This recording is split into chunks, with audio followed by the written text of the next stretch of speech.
do Parlamento da Câmara Municipal de Ribeirão Preto. Hoje nós iremos, através de um workshop, falar sobre redação legislativa.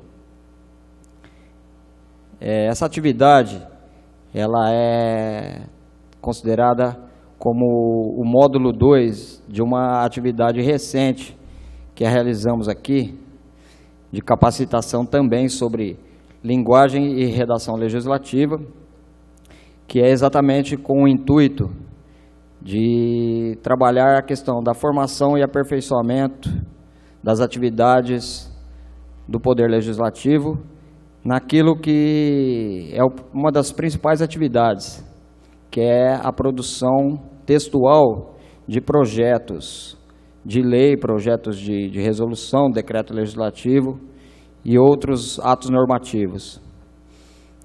A Escola do Parlamento, ela busca uma qualificação profissional do corpo de servidores, sejam servidores efetivos, comissionados, e também dos parlamentares que atuam nesta nobre função pública, né? Então, assim sendo, nós convidamos para realizar essa palestra a professora mestra Eliane Miscali, ou Miscali? Desculpe. Professora mestra Eliane Miscali, especialista em língua portuguesa e redação. A professora é servidora aqui da casa, né? Bastante atuante na área de redação e docência sobre a língua portuguesa, principalmente na área de formação de pessoas interessadas no ingresso do serviço público, e ela vai trazer aqui para a gente conhecimento nesse campo especial, né, de atuação. Agradecemos a presença de todos os servidores aqui que vieram prestigiar e aprender um pouco mais, né, daquilo que a gente realiza cotidianamente.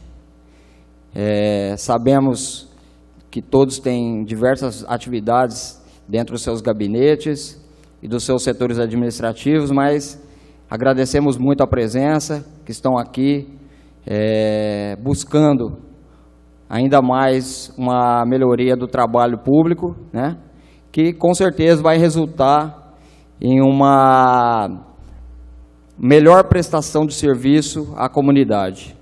Então, agradecemos muito a todos. Lembramos que este evento da Escola do Parlamento é transmitido ao vivo pela TV Câmara Ribeirão e pelos seus canais no YouTube e Facebook. Portanto, estamos proporcionando, né, e oferecendo essa formação para muitas pessoas em todo o país, né? E agradecemos muito também à TV Câmara por essa contribuição. Então, professora, passamos a palavra para que possamos aprender um pouco mais sobre a redação legislativa. Muito obrigado.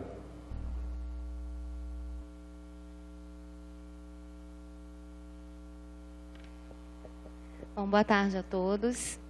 Eu cumprimento a todos os presentes, a quem nos assiste também pelos canais do YouTube, ao Edgar, presidente da Escola do Parlamento, ao Eli, coordenador, que gentilmente fizeram esse convite para que eu pudesse vir aqui hoje falar um pouquinho sobre a redação legislativa. Meu nome é Eliane Miscali, eu sou professora de língua portuguesa e redação. Eu me formei na Universidade Federal de Juiz de Fora, onde também fiz a minha especialização e o meu mestrado. E já há 16 anos atuo nessa área de português e redação, em especial voltada para a preparação de pessoas que prestam concursos públicos. nosso intuito hoje é falar um pouquinho sobre a redação legislativa, em um processo que, na verdade, a Escola do Parlamento estabeleceu, dividido em diversos módulos. Então, já houve, né, a primeira apresentação, o módulo 1, e hoje o módulo 2.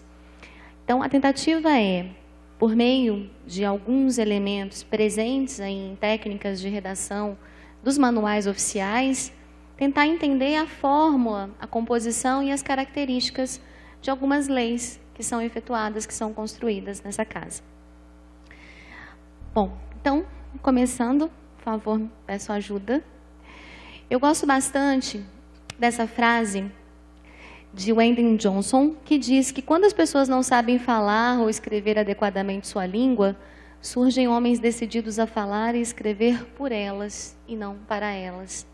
Então é natural que, em se tratando de língua portuguesa, muitos de nós, mesmo falantes nativos, muitas vezes dizemos: o português se trata de uma das línguas mais difíceis do mundo, são muitas regras, eu não domino a gramática, eu tenho dificuldade em expressão, em escrita.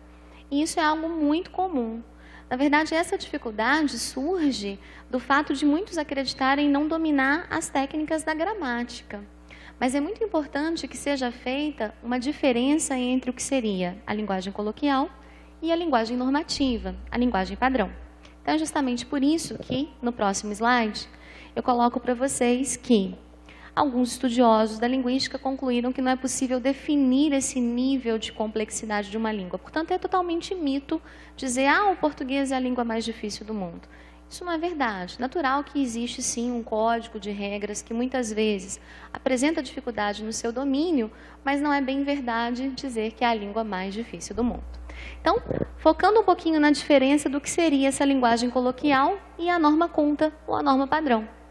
A linguagem coloquial diz respeito à linguagem do dia a dia, a maneira espontânea como muitas vezes nos expressamos, no contexto familiar, com os amigos, em situações informais. No entanto, a chamada norma culta ou norma padrão, ela é exigida em contextos formais, sejam nos contextos acadêmicos, profissionais, legislativos, e é justamente por meio dela que muitos documentos oficiais são redigidos. Então, para que se dominem as regras da linguagem normativa ou da linguagem padrão, é muito importante, de fato, o conhecimento de algumas regrinhas gramaticais. O nosso foco hoje, nesse workshop especificamente, não é trabalhar alguns desses desvios mais comuns, né? Talvez num próximo momento a gente possa trabalhar um pouquinho isso, as dúvidas que geralmente se tem de uma maneira mais recorrente relacionada à crase, concordância, enfim. O nosso foco aqui hoje é trabalhar de fato a parte mais estrutural dos textos normativos. Então, basicamente, a partir dessa diferenciação que é feita, eu chamo a atenção de vocês para a grande importância da utilização da linguagem normativa na construção dos textos oficiais. Então, em razão disso, o slide em questão diz a linguagem padrão e os documentos oficiais. Reparem, sabemos que nem sempre é fácil adotar a linguagem culta, principalmente quando estamos acostumados a utilizar a comunicação informal na internet e aplicativos de mensagens. Porém, quando se trata da linguagem utilizada pelos órgãos públicos na comunicação de seus atos normativos, é importante que a norma culta seja utilizada, prezando sempre pela clareza e a concisão das informações. Então, nós vamos ver que existem algumas características que são fundamentais nos textos normativos. Entre elas, a clareza, a concisão, a impessoalidade, o domínio das regras gramaticais e a padronização. Então, naturalmente, no dia a dia, diante de tantos aplicativos existentes, os meios sociais, as redes sociais, nós utilizamos uma linguagem que prima pela rapidez. Abreviações, uma série de símbolos, né, os emojis. Mas, naturalmente, em se tratando de um texto oficial ligado aí à proclamação, né, e à construção de tantas leis, é muito importante sabermos da importância do chamado Manual de Redação da Presidência da República. É um documento que vocês têm acesso de uma forma bem fácil, né? Uma busca simples no Google, se vocês digitarem Manual de Redação da Presidência da República, é fácil esse download. Esse é um documento oficial que rege todos os textos normativos ligados ao serviço público. Esse não é o único manual, existem outros manuais que se completam em suas características, mas em geral esse documento é considerado aí uma referência máxima na construção de muitos desses textos. Ofícios, memorandos, atas, enfim, tantos expedientes utilizados pelos órgãos públicos na construção, na comunicação das suas informações. Então, justamente por conta disso, eu coloquei aí em evidência esse slide que então nos diz o que seria a chamada redação oficial. Muitos concursos públicos, inclusive, em seus editais, dizem, né, no cronograma a ser estudado pelos candidatos, redação oficial. E aí muitos pensam assim, será que vai cair para mim uma redação, um texto discursivo? Eu vou ter que fazer um texto? Na verdade, não. Redação oficial diz respeito à maneira pela qual o poder público redige atos normativos e comunicações. As regras previstas no manual buscam padronizar a redação oficial do ponto de vista do Poder Executivo. Então, em geral, são perguntas muito voltadas para o uso dos pronomes, quando se usa Vossa Excelência, quando se usa Vossa Senhoria, as formas de se fechar o documento. Então, muitas vezes as pessoas colocam, né, cordialmente. Cordialmente não é uma fórmula aceita pelo manual. Então, os fechos geralmente são utilizados atenciosamente e respeitosamente. São os dois fechos possíveis dentro da última atualização do manual. Então, são algumas informações importantes sobre como esses documentos oficiais precisam ser redigidos. Quando nós falamos em redação oficial, aquelas características são fundamentais dentro dos nossos textos. Entre elas, a impessoalidade, o padrão culto da linguagem, a clareza, a concisão, a formalidade e a padronização. Então, todo documento oficial, todo documento público, toda comunicação oficial, ela precisa cumprir aquelas características, ela precisa cumprir aquelas exigências. Vou falar um pouquinho de cada uma delas antes de entrar propriamente na padronização dos documentos. Então, o primeiro princípio, a impessoalidade. Observem, a finalidade da língua é comunicar, quer pela fala, quer pela escrita. Então, para que haja uma comunicação, são necessários alguém que comunique, algo a ser comunicado e alguém que receba essa comunicação. Então, esses elementos, eles se relacionam com a própria teoria da linguagem, o emissor, o receptor e a mensagem. Agora, em se tratando da correspondência oficial e dos textos normativos relacionados à Câmara, é importante observarmos que, no caso da redação oficial, quem comunica é sempre o serviço público. Ao mesmo tempo, o que se comunica é um assunto relativo às atribuições do órgão. E aquele, né, o destinatário, aquele a quem a mensagem é destinada, pode ser o próprio público ou um outro órgão público.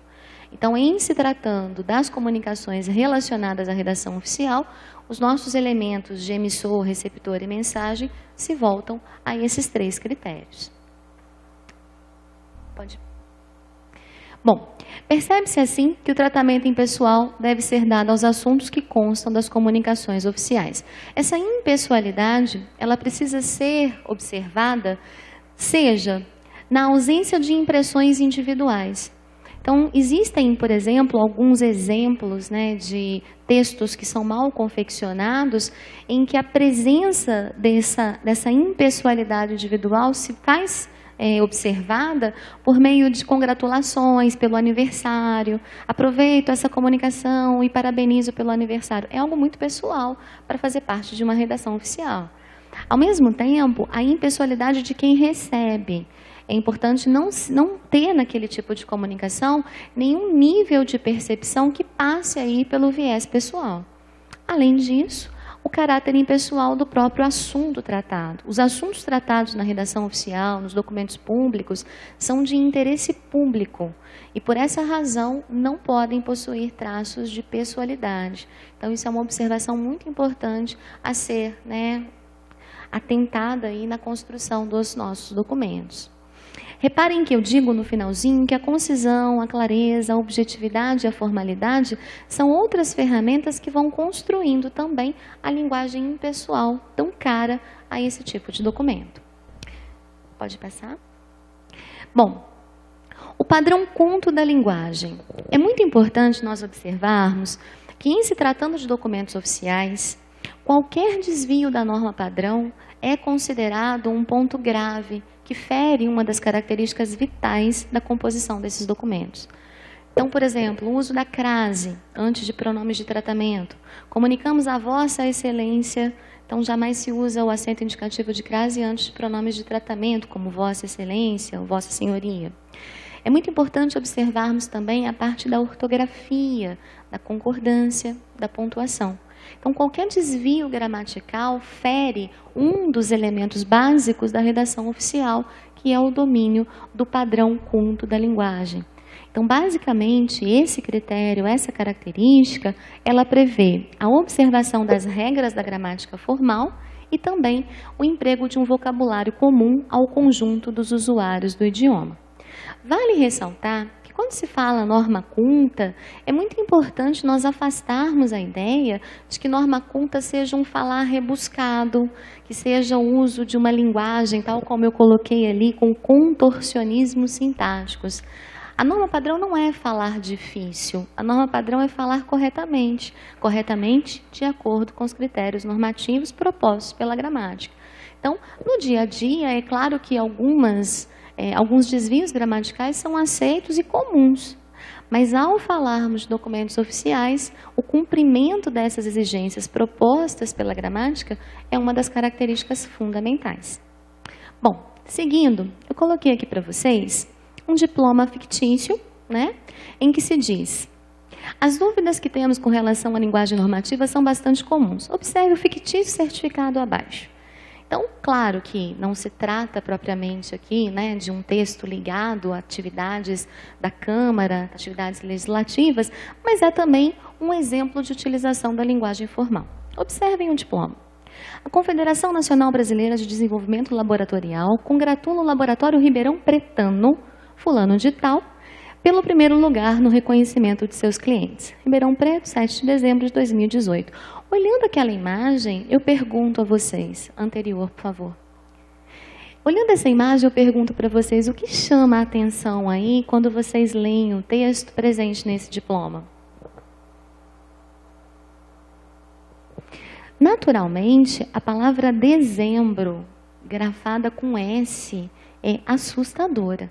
É um desvio extremamente grave, ortográfico, cometido por um determinado tipo de exemplar textual que não deveria ter esse erro.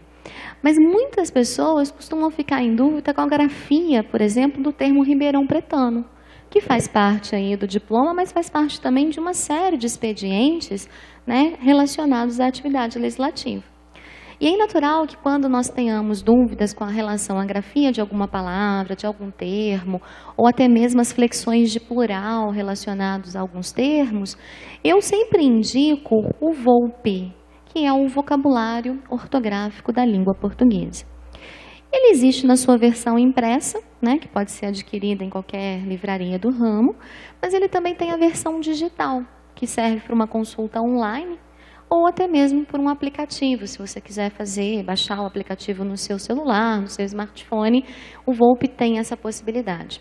O VOLPE não é um dicionário, o VOLPE ele é um documento máximo oficial da língua portuguesa em nosso país, que nos dá prova da existência daquele termo na nossa língua, se aquele termo foi grafado corretamente ou não, às vezes o gênero do termo, se é masculino ou se é feminino, às vezes as flexões de plural daquele termo. Então, por exemplo, muita gente pergunta, sei lá, a palavra cônjuge é masculina ou é feminina? Ou podem os dois? Se você digita no VOLPE a palavra cônjuge, aparece SM, ou seja, é um substantivo apenas masculino. Maria é o meu cônjuge, João é o meu cônjuge. Então, são dúvidas que muitas vezes são sanadas pelo VOLPE, numa pesquisa rápida e simples. Então, sempre ao redigir documentos e surgirem dúvidas ortográficas, essa é uma fonte de pesquisa bastante interessante para vocês consultarem. Reparem que eu joguei ali Ribeirão Pretano e olha só a confirmação dos resultados encontrados. Ribeirão Pretano é escrito com hífen. Então, a forma como foi grafada ali naquele diploma fictício era uma forma incorreta. Então, desrespeitava a norma padrão e feria uma das características principais da composição dos textos oficiais. Pode passar. Clareza e concisão. Esse também é um dos elementos fundamentais na construção dos textos. Não só os textos legislativos, os textos da redação oficial, mas quaisquer textos que nós possamos produzir no ambiente formal, acadêmico, escolar, profissional. A ideia da concisão pressupõe que o texto tenha que transmitir um máximo de informações com um mínimo de palavras. Então, escrever bem, com objetividade, sem enrolação, sem preenchimento ali de informações desnecessárias. Natural que quando o texto é conciso, há uma maior probabilidade de que ele possua mais clareza. E a clareza é um dos princípios básicos, por quê? Porque todo documento público é de interesse público e deve cumprir a sua função máxima de se fazer claro a todo aquele que lê. Então, o uso de linguagens muito específicas, aqueles termos muito burocráticos ou muito específicos de uma determinada área, como o uso de jargões por parte de alguns tipos, né, de segmentos, isso tudo deve ser evitado dentro de uma comunicação oficial, porque fere o princípio máximo da clareza, o se fazer compreendido por todo aquele que lê esse texto. Então, sempre se atentar para o fato de que a concisão e a clareza também são características muito importantes a serem observadas. Retirei esse quadrinho do próprio Manual de Redação Oficial da Presidência da República e acho interessante mostrar para vocês, justamente ao falar de clareza e concisão, que esse foi um quadro, né, criado pelo autor Adriano da Gama Cury e ele representa um exemplo de como não se escrever. O interessante desse quadro é que, independente da forma como nós combinemos as linhas com as colunas, nós vamos produzir uma frase, que, na verdade, nada quer dizer, não tem nenhum objetivo de comunicar nada que seja inteligível, mas parece bem redigido. Então, vamos fazer aqui um experimento. A necessidade emergente incrementa uma correta relação entre estrutura e superestrutura, para além das contradições e dificuldades iniciais. Então, de qualquer maneira que você utilize aí as informações relacionadas à coluna e à linha, você forma uma frase, aparentemente bem redigida, aparentemente, mas ela descumpre um dos critérios mais fundamentais da redação oficial, que é a clareza. Você não entende absolutamente nada do que está sendo dito. Então, o mais importante em um texto oficial é a clareza, é a legibilidade daquilo que está sendo escrito e daquilo que vai ser entendido por quem quer que seja, que venha a ler esse documento. Então, depois, né, se vocês quiserem fazer a busca, acho que o material também vai ficar disponível para vocês consultarem, é possível aí articular uma série desses pedacinhos, montar uma série de diversas frases e perceber que nenhuma delas comunica sentido algum. Bom, a formalidade e a padronização. Esses também são critérios importantes a serem adotados na confecção de documentos oficiais e pressupõem que, ao falarmos na formalidade, pensamos justamente no bom uso dos pronomes de tratamento. Então, no próprio manual, há uma série de cargos hierárquicos para os quais se propõem determinados tipos de pronomes de tratamento. Vossa Senhoria, Vossa Excelência. Então, tem toda essa busca que pode ser feita e, num segundo momento, a gente pode trabalhar de uma maneira mais pontual o uso desses pronomes de tratamento. Então, o uso de um pronome de tratamento confere formalidade ao texto, mas não é só isso. Observem que a polidez, a civilidade e a própria apresentação do texto é fundamental para que aquele texto seja considerado um texto que cumpra o critério da formalidade. Além da formalidade, se observa que a padronização dos documentos seja algo talvez essencial em se tratando dos documentos oficiais. Porque seria muito insólito que em determinados documentos se assinasse à direita, ora à esquerda, ora centralizado, que a posição da data e da cidade, ora fosse à esquerda, ora fosse à direita. Então, nesses manuais, seja no Manual de Redação da Presidência da República e todos os demais manuais que existem, que atendem a casas legislativas específicas, existe uma padronização que passa desde os centímetros da tabulação, da paragrafação, até as distâncias, fonte. Então, é uma série de critérios a serem observados. Claro que o nosso intuito aqui não é especificar de forma muito minuciosa todas essas características, mas, com base nessa necessidade da formalidade da padronização, a gente vai falar um pouquinho da padronização de alguns documentos que são específicos aqui na utilização dessa Câmara. Observem ainda, só um minutinho, que a clareza datilográfica, o uso de papéis uniformes para o texto definitivo e a correta diagramação do texto são indispensáveis para a padronização. Então, muitas vezes são coisas que parecem aleatórias, parecem não ser o foco aí da nossa preocupação, mas também constituem como sendo, na verdade, pontos importantes a serem observados. Bom, sobre a normatização dos textos legislativos. Então, entrando mais propriamente aí na padronização dos textos que são a base da nossa apresentação de hoje. O exercício da atividade legislativa pressupõe atualizar de forma constante os aspectos formais que lhe dão vida e corpo.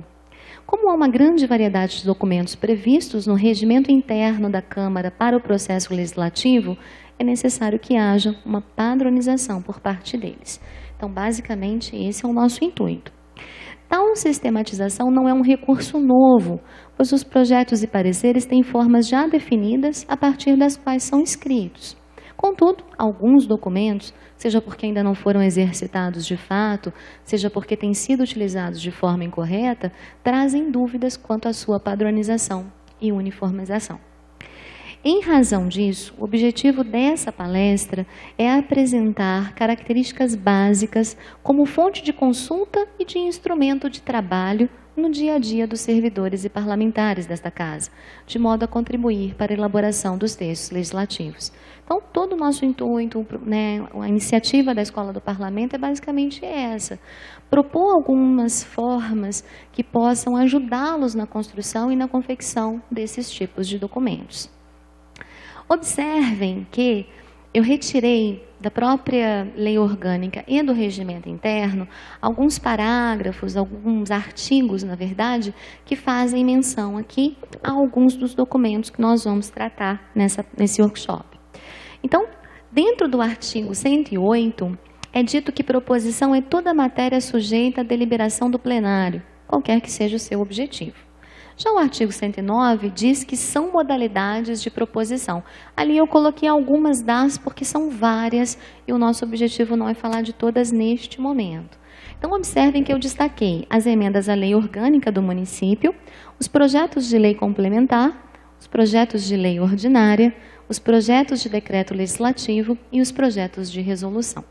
Observem que os números que constam entre parênteses à frente de cada um deles diz respeito ao número de projetos que foram empreendidos no ano de 2018.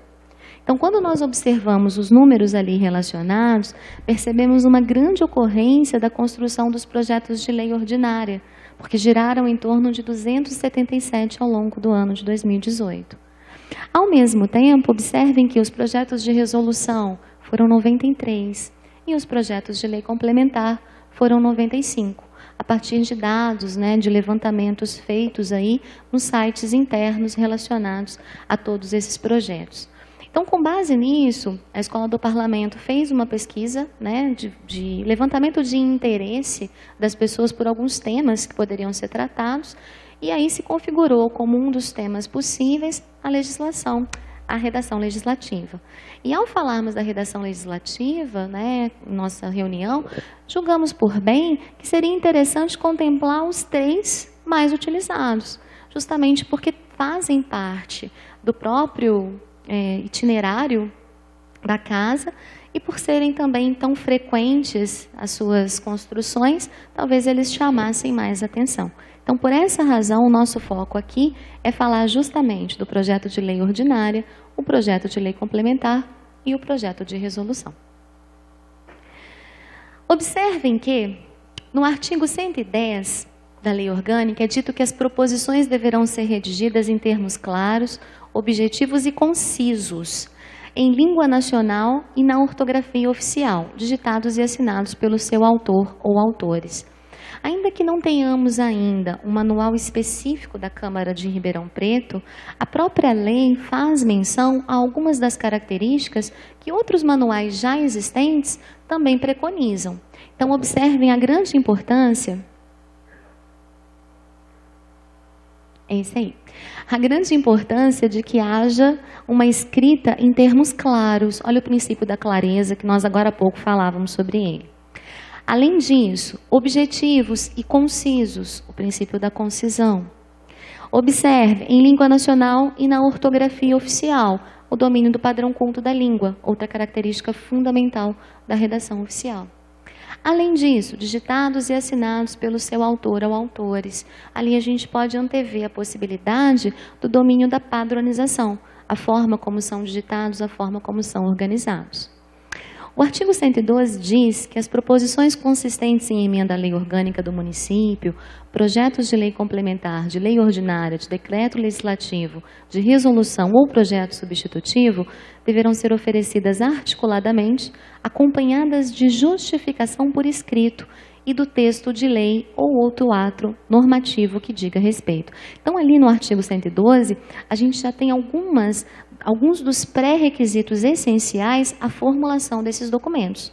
Sobre esses requisitos, um pouquinho mais à frente eu vou falar de forma mais detalhada, mas saibam que tudo isso já está amparado na própria lei. Na sequência, quando nós falamos das características presentes nesses projetos, por meio desse slide eu quero chamar a atenção de vocês para o tópico que eu coloquei em vermelho, porque ele diz assim: a estrutura desses documentos segue uma formatação padrão. Sua diferença, contudo, se dá pela finalidade de cada um desses expedientes.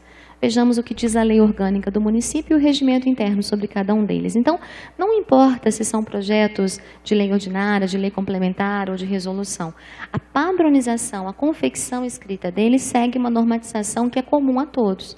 A diferenciação entre eles se atém muito mais à finalidade de cada um. Então, sobre o que cada um deve reger, as referências específicas a cada um deles que eu pude recolher na própria lei orgânica e no regimento interno, são construídas a partir desses 3 próximos slides. Observe. O projeto de lei complementar, o que a gente tem especificamente voltado para ele?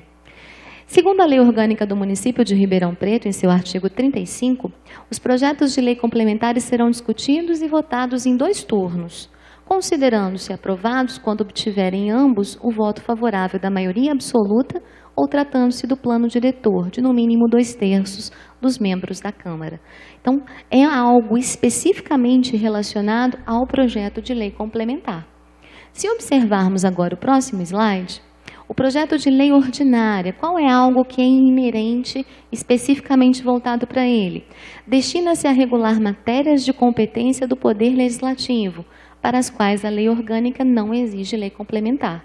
Então, isso é algo específico e pertinente, voltado unicamente ao projeto de lei ordinário. E quando falamos, no próximo slide, do projeto de resolução, o projeto de resolução destina-se a regular com eficácia de lei matérias de competência privativa da Câmara Legislativa, sem sanção do prefeito. Pode ser apresentado pela mesa, por comissão ou por vereador individual ou coletivamente. Então, observem que a finalidade de cada um apresenta entre si diferenças específicas, mas a estruturação desses textos segue uma normatização comum a todos. E é justamente essa composição que nós passamos a ver agora. Observem. Estrutura e forma dos projetos. Os projetos devem ser redigidos de forma sistematizada, visando a garantir a coerência e a harmonia interna de seus dispositivos, bem como sua adequada inserção no ordenamento jurídico. A sua redação deve subordinar-se a um conjunto de regras próprias, necessárias à perfeita apresentação formal e matéria do texto. Identificada a matéria, objeto de legislação, seguindo princípios de coesão, precisão, clareza e concisão, a redação do projeto deve ser norteada por regras básicas de técnica legislativa, contemplando os elementos constitutivos da estrutura do projeto.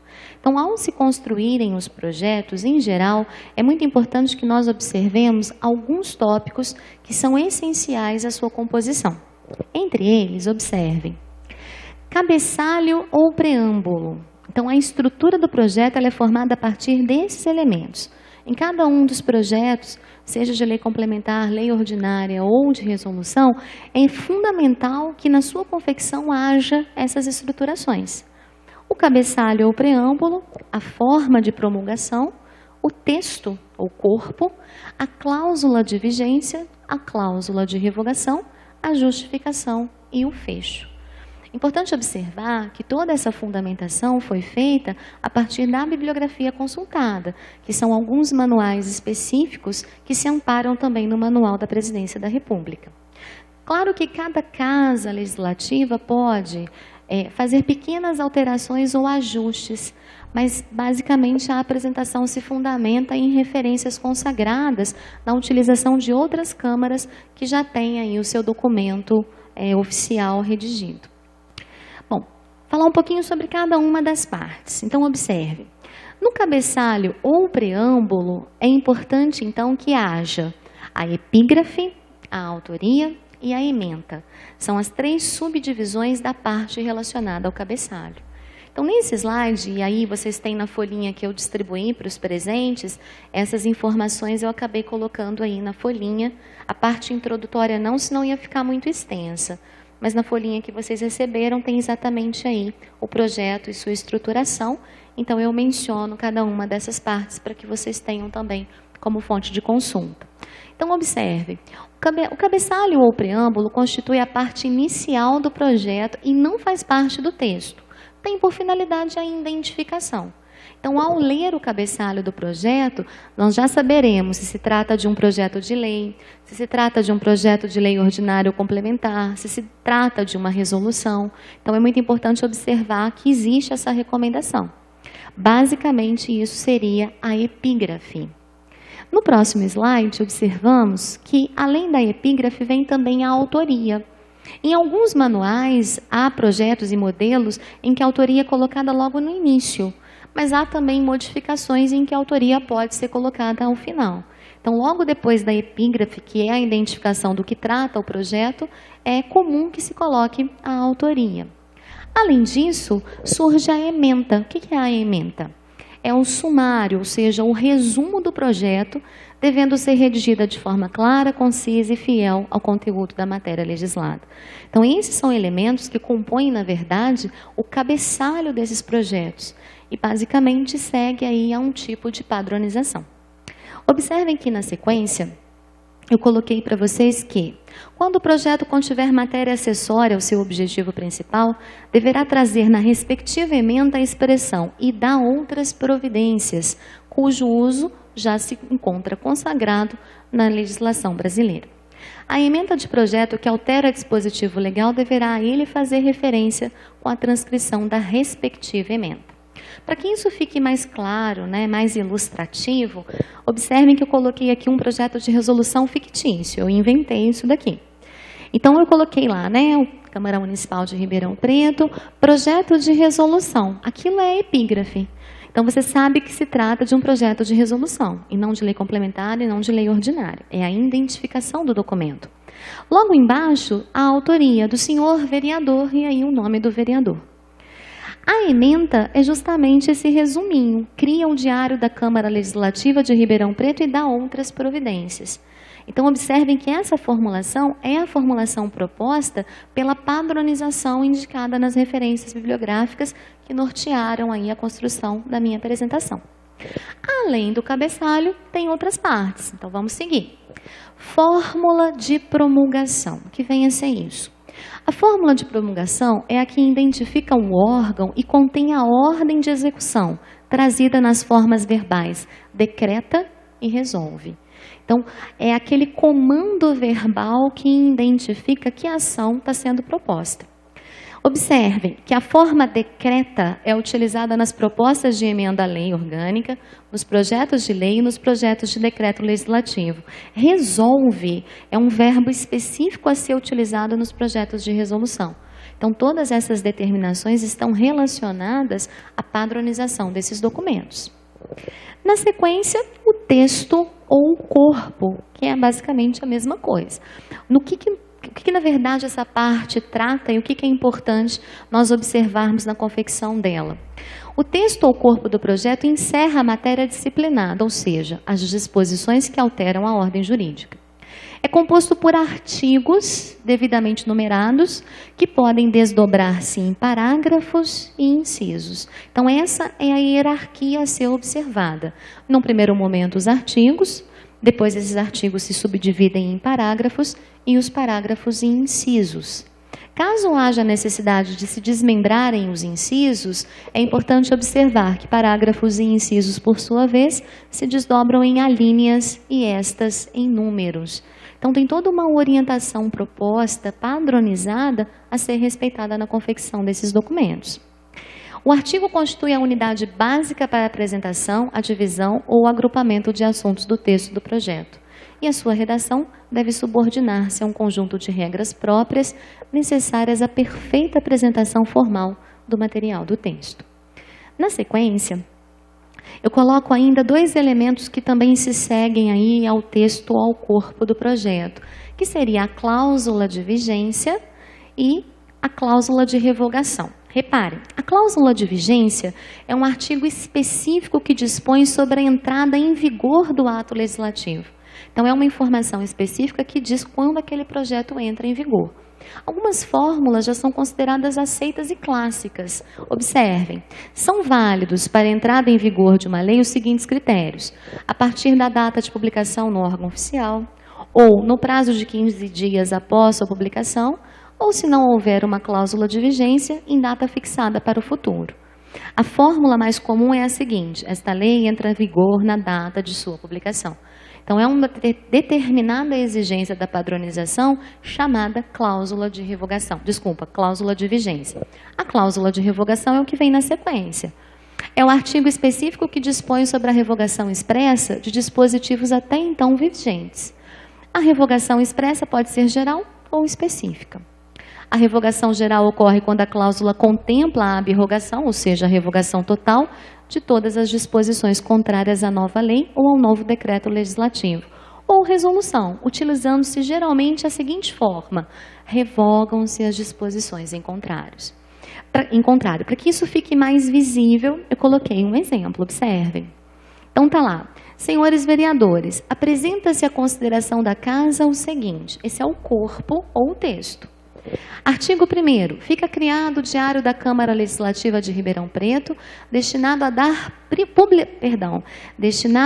publicidade à atividade legislativa da Casa e a seus atos administrativos. Artigo 2º. Esta resolução entra em vigor na data de sua publicação. Então, ele tem ali a cláusula relacionada aos elementos que nós acabamos de ver. E, por último, revogam-se as disposições em contrário. Então, é uma padronização, pertinente que ilustra todos esses elementos necessários à construção desse tipo de projeto. O que mais falta? Vejamos, a justificação. É fundamental, e nós vimos naquele slide que fazia referência à própria lei orgânica, que a justificação é o texto que acompanha o projeto, no qual, pela apresentação e defesa de uma série de argumentos, procura o autor demonstrar a necessidade ou oportunidade da proposição. Então, é fundamental que um projeto apresente a justificação, que é o que realmente justifica a sua proposta. Reparem que eu coloquei para vocês aqui, no próximo slide, um exemplo da justificação desse suposto projeto aí que eu inventei para ilustrar a apresentação. A criação do Diário da Câmara Legislativa de Ribeirão Preto, saiu do Ribeirão Preto, no qual serão publicados todos os atos das sessões e reuniões dos órgãos técnicos e da mesa diretora, da presidência, da vice-presidência, da primeira, segunda e terceira secretarias, atende ao princípio da publicidade legislativa e administrativa e cumpre o requisito da eficácia legal. Diante do exposto, contamos com o apoio dos ilustres vereadores para a aprovação da presente propositura. Então, basicamente, isso seria a justificação do projeto. Além da justificação, é fundamental que ocorra o fecho. E esse fecho aí, geralmente, é capaz de promover muitas dúvidas. O que propõe o manual com relação ao fecho dos projetos? O fecho do projeto contém uma referência ao local, à data de apresentação e ao nome do autor. Então, em geral, sala de sessões, data, vereador, e aqui eu também coloquei uma ilustração para mostrar como que o fecho foi. Sala de sessões, a data, o mês, o ano e a assinatura do vereador. Então, por meio desses elementos, a gente percebe que a construção dos projetos segue a uma normatização bastante pontual, bastante definida, com critérios claros: cabeçalho, corpo do texto, justificativa e fecho. Observem que eu coloquei aí algumas observações que serão necessárias porque, como parte do fechamento desse workshop, vocês podem observar que na folha que foi entregue, na página de número... A última, na página de número 4, eu coloquei assim: vamos localizar alguns equívocos cometidos neste projeto? Então, eu coloquei também um projetinho fictício e fui inserindo alguns erros para que vocês observem quais são os erros que estão presentes aí. Parte desses erros dizem respeito não só às características que foram vistas até agora, mas também algumas dessas observações sobre as quais o manual nos chama a atenção. Então, observem. 1. A ementa deverá ser iniciada por verbo na terceira pessoa do singular. Então, é importante que se evite o uso da primeira pessoa, declaro, afirmo, como também da primeira pessoa do plural. Declaramos, expomos, apresentamos. Em razão disso, em detrimento disso, prefere-se a forma apresenta-se, afirma-se, demonstra-se, que seria o uso da terceira pessoa do singular, priorizando o princípio da impessoalidade. O tópico 2 diz que cada artigo deve conter um único assunto e será expresso por frase única. Então, cada artigo tem um determinado assunto e cada artigo é composto apenas por uma frase. O tópico 3 diz que as discriminações exigidas pelo assunto tratado no artigo serão apresentadas na forma de inciso. Caso seja necessário subdividir o artigo, tem aquelas especificações que foram vistas, dos incisos, dos parágrafos, enfim. O tópico 4 diz que cada artigo deve ser colocado em seu justo lugar no texto, seguindo o assunto que contém, a hierarquização das informações dispostas no documento.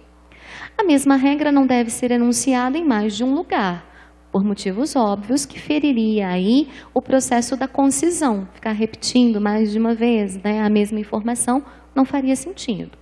O tópico 6 diz que os textos do artigo e do parágrafo devem ser iniciados com letra maiúscula e encerrados com ponto final. Então, a construção de cada artigo pressupõe o seu início com letra maiúscula e a sua finalização com um ponto final. O tópico 7 diz que o inciso deve ser grafado em algarismo romano, seguido de travessão e terminado por ponto e vírgula, exceto quando for o último, caso em que se termina por ponto final. No 8, não haverá inciso único. No 9, a linha deve ser indicada em letra minúscula e seguida de parênteses. O 10º, não haverá a linha única. O 11, os números em que se desdobram as alíneas devem ser grafados em algarismos arábicos, seguidos de parênteses. E o 12, não haverá número único. Então, alguns desses tópicos, os que me chamaram mais atenção, os que, de certa forma, se destacaram aí, eu tentei, de alguma forma, fazer, por meio dessa finalização que vocês têm aí em mãos na folhinha, um projeto que apresenta alguns errinhos. Eu vou dar alguns minutinhos para que vocês analisem o texto e tentem verificar quantos erros vocês encontram nesse texto aí. Para quem nos acompanha de casa, a princípio seria essa primeira apresentação.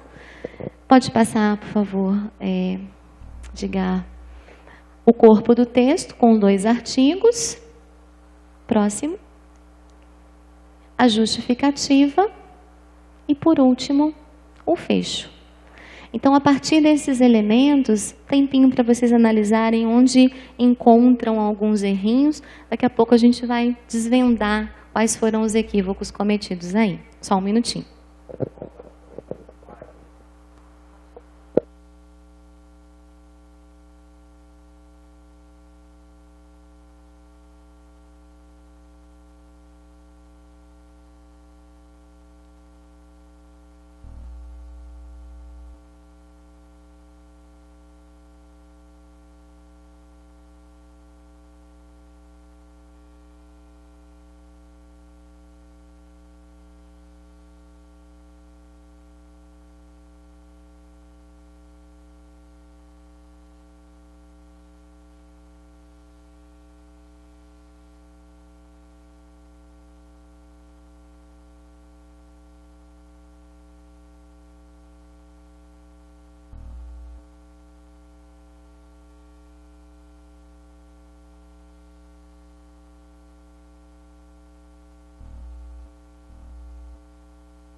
Bom, ele é bem curtinho, eu imagino que vocês já devam ter observado aí alguns dos erros, né?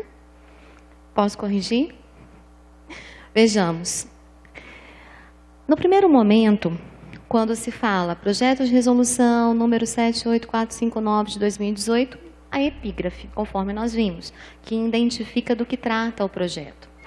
De autoria, do vereador fulano de tal, princípio da autoria, caracterização da autoria. Concede o título de cidadão honorário do município de Legisburgo ao senhor João das Couves. Isso é a ementa, o sumário, o resumo. Agora observem, a Câmara Municipal de Legisburgo determina, aí é o primeiro erro. Afinal de contas, nós sabemos que, em se tratando de um projeto de resolução, o verbo a ser utilizado é resolve e não determina. Então, a forma verbal decreta ou determina é utilizada nas propostas de emenda à lei orgânica, nos projetos de lei e nos projetos de decreto legislativo, e resolve nos projetos de resolução. Na verdade, o determina que apareceu ali foi um erro, um equívoco. Na sequência, observe, concedemos. Concedemos somos nós. Isso é o uso da primeira pessoa do plural, que deve ser evitado nesse tipo de composição.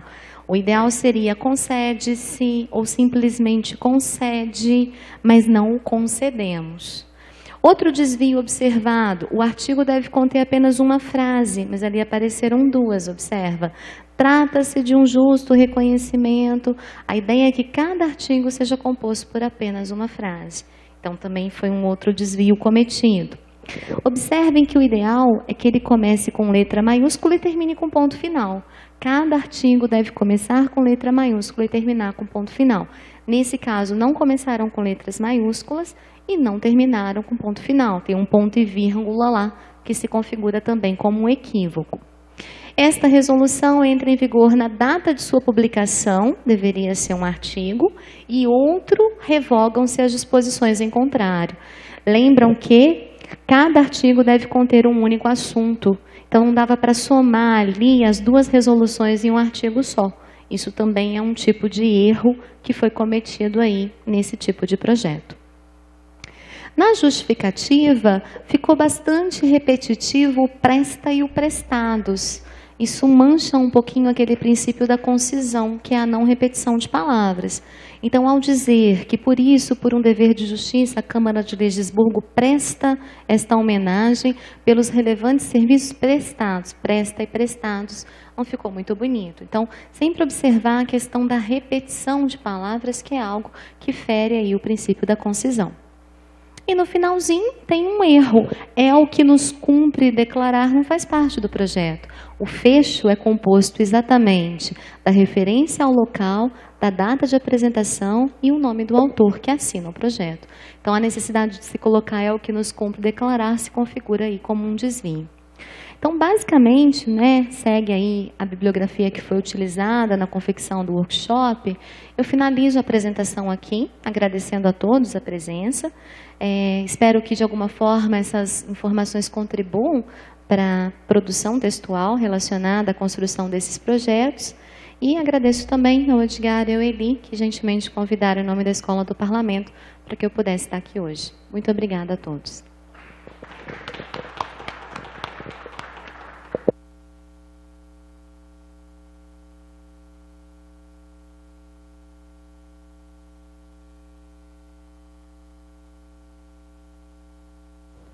Professora, nós que agradecemos a essa palestra que trouxe muito conhecimento para todos nós aqui da Câmara Municipal e para todos que nos assistem pela transmissão da TV Câmara Ribeirão.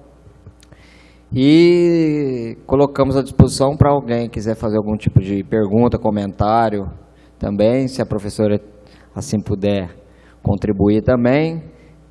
Caso alguém tenha alguma questão, o microfone está à disposição também.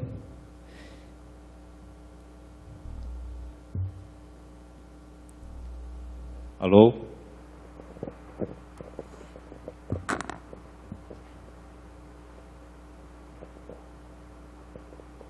Alguma questão? Não? Então tá. Bom,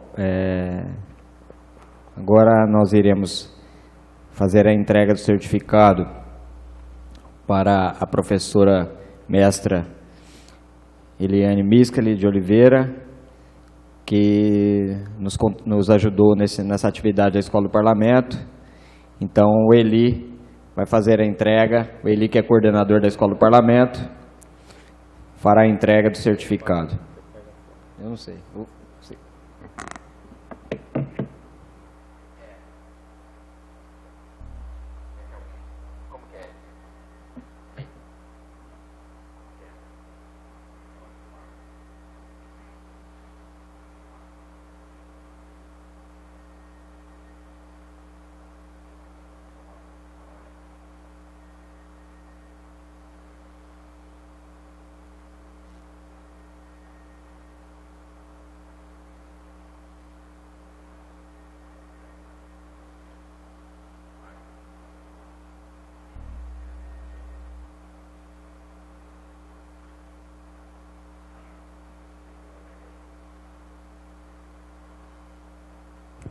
Bom, sendo assim, agradecemos a presença de todos e nos colocamos à disposição. E esse material que foi entregue também iremos disponibilizar no espaço da Escola do Parlamento, no site da Câmara Municipal. E o vídeo dessa palestra ficará disponível no YouTube, no espaço da TV Câmara Ribeirão. Muito obrigado a todos.